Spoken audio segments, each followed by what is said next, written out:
I'm J. Jomar E. Santos, 19 from Camarines Sur. On the issue of the Sangguniang Kabataan, I don't think that abolition is the right way to go because their objective in recognizing the zeal and capacity of the youth is inherently good. The problem is on the environment where they operate and the system itself. So what we need right now are systematic reforms that would try to respond on the problems that is being fostered by the SK for the past years, as well as laws that would depoliticize its very nature. Because we cannot cater the best interests of the youth if they will not be represented by youth themselves, right?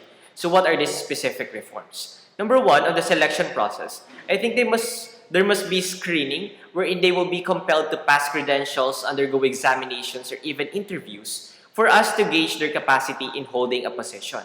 This time, it is your capability to lead and to do responsibilities that is being considered and not the money that you'll be using to buy votes and later on be elected as an SK official. But secondly, I think there's also a need for us to raise the age bracket because basically the 15 to 17 age bracket in status quo is problematic. Why? Most of them are high school students. Aside from being too young, they also find it hard to divide their time for SK responsibilities and for their studies. But if we are in 18 to 24 age bracket, they are already college students or even graduated from it, they have more control over their time and they are even more experienced. This time, the voting public will still be 15 to 24 years old, considering United Nations definition of the youth.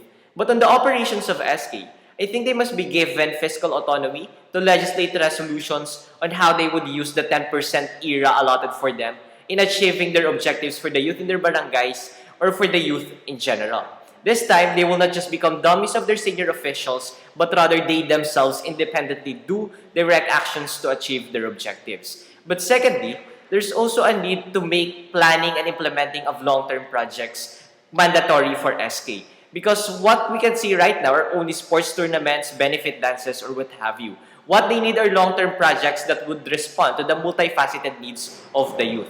And lastly, it must be coupled with regular trainings facilitated by the government, which will be focused on the functions of SK. With this, they will be empowered more, they will know more what they ought to do and what they should do.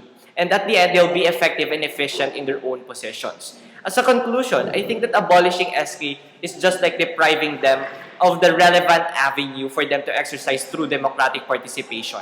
If you want them to learn, subject them to reality. So for all of these reasons, I don't think that abolition is right. What we need are systematic reforms for them to be efficient. Thanks.